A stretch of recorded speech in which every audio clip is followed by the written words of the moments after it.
Hey guys, it's Balls here. So over the last almost a year, I haven't made any videos. The reason for that is because I've been spending a lot more time on building my game and a couple other games. I've been reflecting back over the summer period in New Zealand. I don't even remember what I did, but it was, I remember I spent like a massive amount of time on building a couple features. And, when you're making YouTube videos for your game, each video takes 10 plus hours. If you've got a little big project, what you might end up talking about is how you fixed a bunch of bugs, which is not really what I want to be talking about. I'd rather spend 10 hours fixing bugs than spend 10 hours talking about bugs, and then, like the actual feature that I end up adding would be really minute in that period.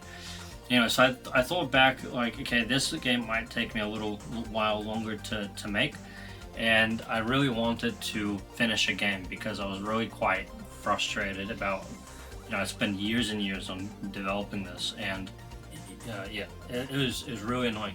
And I remember once upon a time when I was working, I had a friend who introduced me to somebody who was a game developer.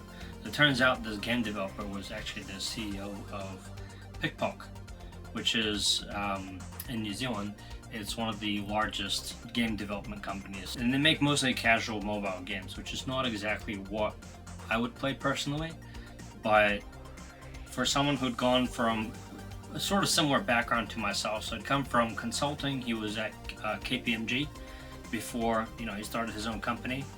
And, there's a mixture of hard work and creating your own luck at the early stages of his journey that got him into building games for other companies, and then eventually making that into enough of a business that he and his kind of business partners decided that actually they want to make their own games. And now they're doing that. They're making games for Barbie, which again, not something I would play, but if you want bragging rights and you kind of want to feel like you've made it, having a business deal with such a huge brand like Barbie is something to definitely, to brag about.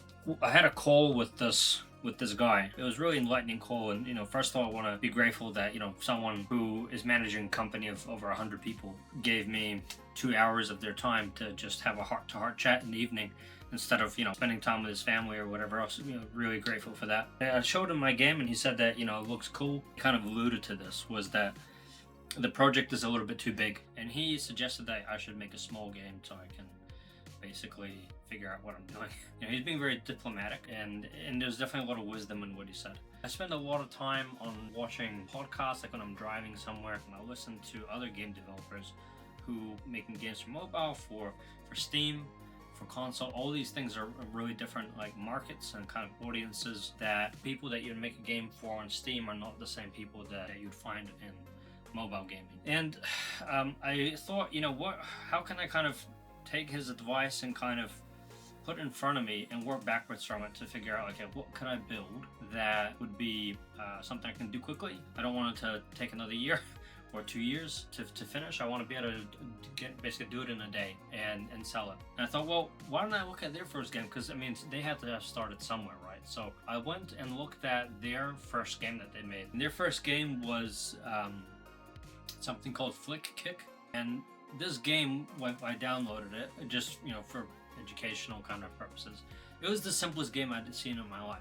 In the same realm as like Pong, you have a mobile screen, and when you flick, it kind of fires a ball, and you have to land the ball between some goalposts. And there's some like a stadium and some 3D models, and you can buy skins of the balls. So it's a free game, but there's a little bit of monetization there. And this is the kind of game you can make in a day. Publishing it is another story, but it's really simple. I thought, oh my god, this game is so genius in so many ways, right? Because genius is not making a game like, I don't know, some Dwarf Fortress like that. That's a different kind of genius. But there's a genius in kind of like simplicity, right? Like the iPhone 3-button kind of design that has now become the standard for touchscreen. This game, everything from the catchy name, kind of like fantasy or like experience that it packages, is all like so cohesive. It was just brilliant. And this game, it was downloaded over 1 million times.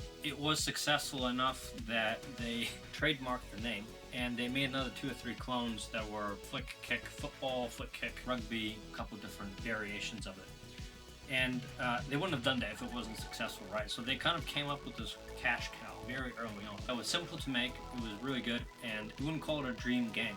This is a business game. So give them some solid ground to stand on, so then they can go and make other games. Once they're flying, they've got a lot of experience, and they've got some wriggle room, so they can make mistakes, they can experiment. And what I was essentially thinking about was, the game that I'm making, I've spent most of my, the same duration I've had my career in IT is how long I've spent on developing this game. And if I release it and this game makes under 100,000, then it's gonna be a disaster. It's like I've spent a huge chunk of my life building something that doesn't even buy a house. I would have been better off for stock trading or something like that. The game's not gonna be my dream game if nobody plays it with me, or if I can't continue building features onto it because I'm distracted by work and not having the time to put into it that I want. I want to be full-time. So I was thinking about what I could do to build a game like a day. I did some research and I looked at, what are some simple games. I went and downloaded a bunch of shitty mobile games and played them just to, feel it out. Like, hey, what do you need to get to 1 million downloads? What does 1 million downloads kind of game look like today? What does a 5 million downloads game look like today? There's obviously a lot of maturity now, I think, compared to when they made their game, and that's something that I'm taking into account. Like, if they made the same game today that they did, when they made Flipkick, I don't think it would probably get the same traction because the market's much more competitive. But in saying that, there's also things kind of working to my advantage as well, because, I don't need the game to be a massive success. If it just makes, a little bit of money each month, and it has a long tail, like $100 a month or something, and it, that goes for a couple of years, then, that's pretty good. And, and then I can make another game and, get a couple $100 from that maybe. And then, once I've got a couple of these games, then, I've got a nice supplementary income. Maybe I can eventually hire somebody part-time to kind of help speed things up and kind of do, build some IP and do this sort of thing. So kind of started thinking in that sort of way. I was, after kind of seeing this Flipkick game, I got super duper motivated. I was like, wow, this is so genius. I think I'm a smart guy. I can find my own Flipkick. So I started looking at different kinds of games, and I had this idea for a while that I wanted to make a game, and the premise of it was that you have kind of two wizards, and they kind of like play tennis, basically, but the tennis ball is a goblin. Right, so they're kind of like this. They're playing tennis and they're whacking this kind of poor goblin back and forth, and he's flying around and screaming.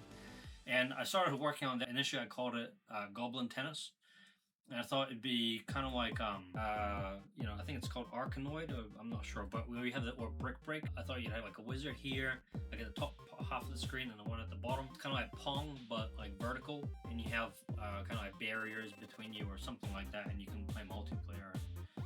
Maybe set up your own castle and shit, and maybe I'll go back to that idea. But I kind of started, developing this idea a bit more, and there was lots of, once you got into the detail, you might have ideas, but once you start getting into detail and trying to turn it into fun gameplay that feels good, doesn't, give you a just cluttered screen that's actually, practically hard to play. And in that particular game, the problem was that when you play Pong, you have a joystick to control it. In this game, if you have like your wizard and you've got the bottom of the screen and you're trying to like kind of move them around and do this precision thing at the same time as the top screen's doing it, the accuracy of like swiping is not really good for real-time games. I experimented with that a while ago, but yeah, I didn't really like it. So I ended up wanting to do something that was a similar idea. We got kind of two wizards and they're shooting back and forth, but it was more like Angry Birds, right? So I thought what I'll do is I'll make like a reverse Angry Birds. Rather than just shooting birds at a building with pigs in it, you're a wizard and you fire magical spells as projectiles that have different properties at another wizard tower and try to destroy them, and they shoot back at you. And you take turns firing at each other, and they might have minions like goblins or something that shoot with bows. I told my kids and my wife to be gone for a day and lock myself in the room. Didn't respond to any interactions. And I built a prototype in a day before AI for this kind of prototype where you basically play Angry Birds, but you take turns and you got like local multiplayer hot seat, right? So you use the same device. And I thought this would be really cool because you can give this to your kids.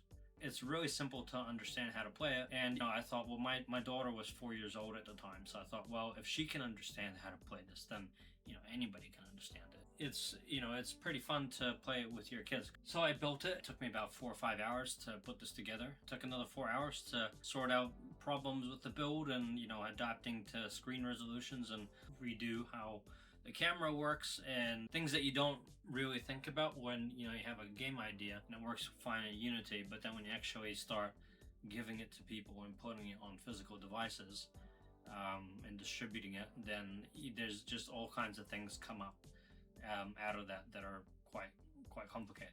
So I made this game and I gave it to my daughter and she played it with me and she had heaps of fun. And the next couple of days she was like, oh, Daddy, can we play this game again? And we did.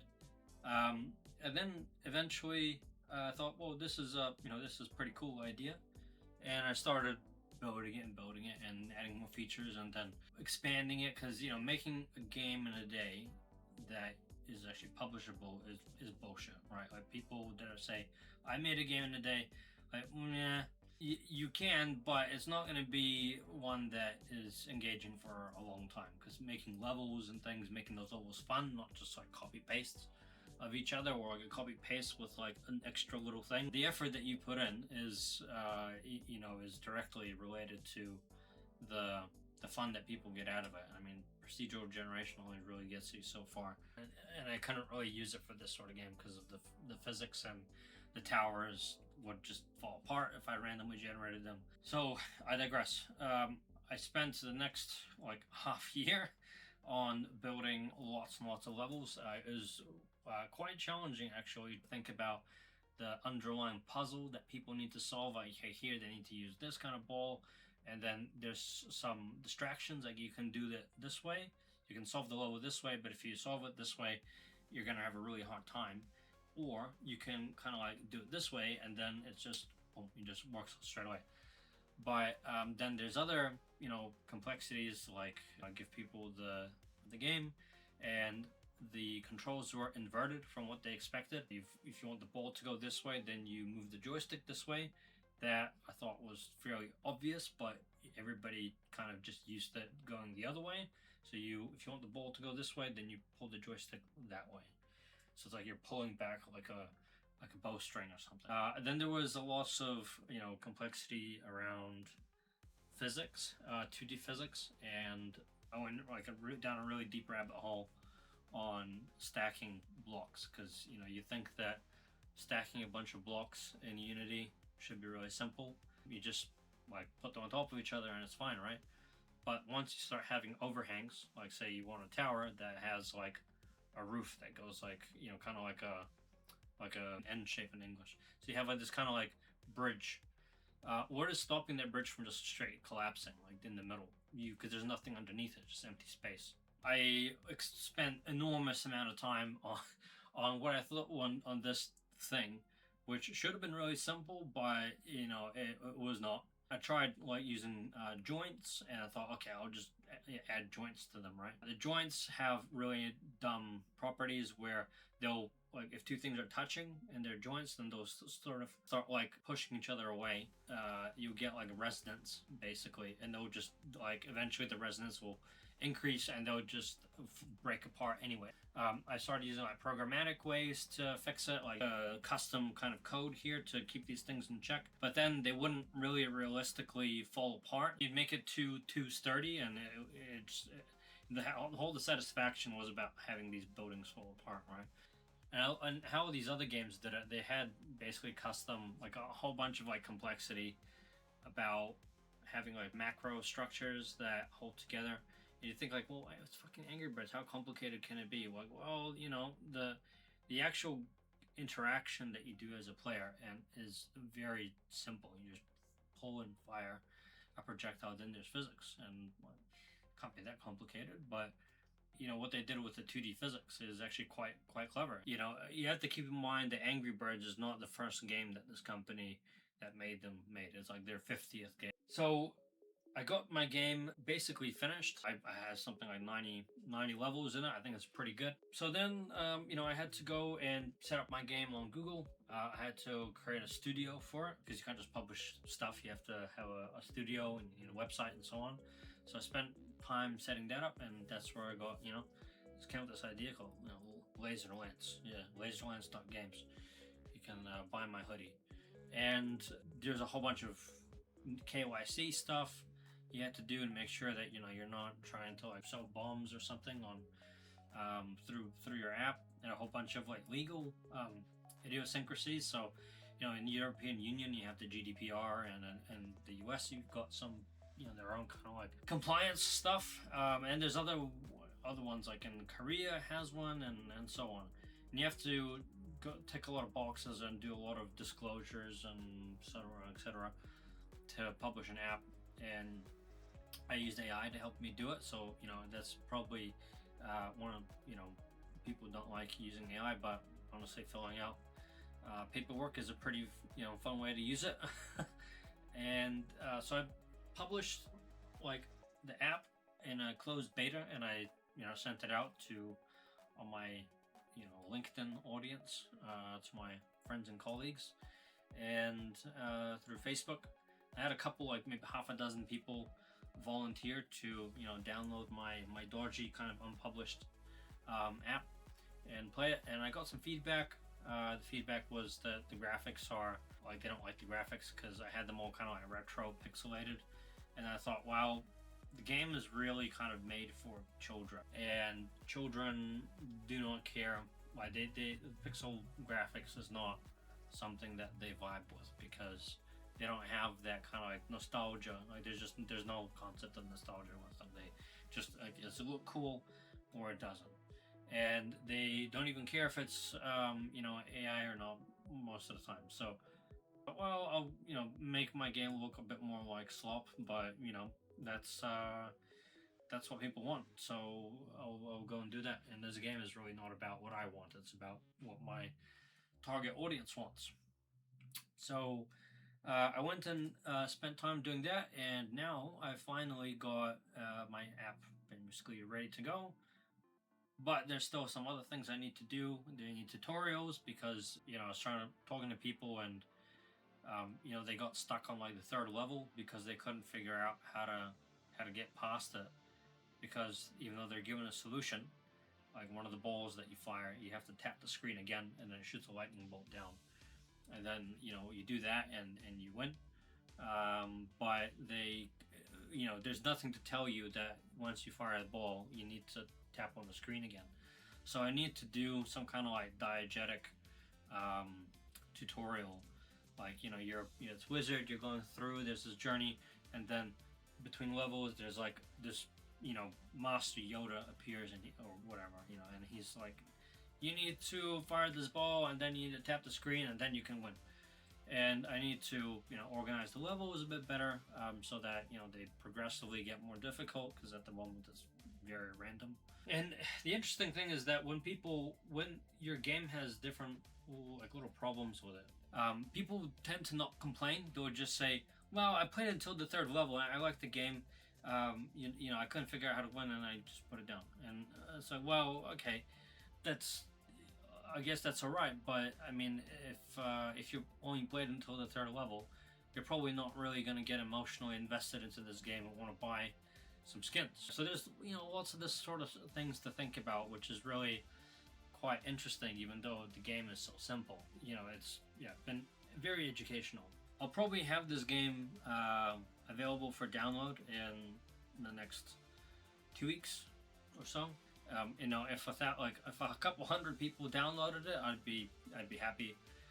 If more than that download, I'd be stoked. After you watch this video, you can join my Discord server, and I can send you a link to the closed beta if you'd like to be in it and provide me more feedback.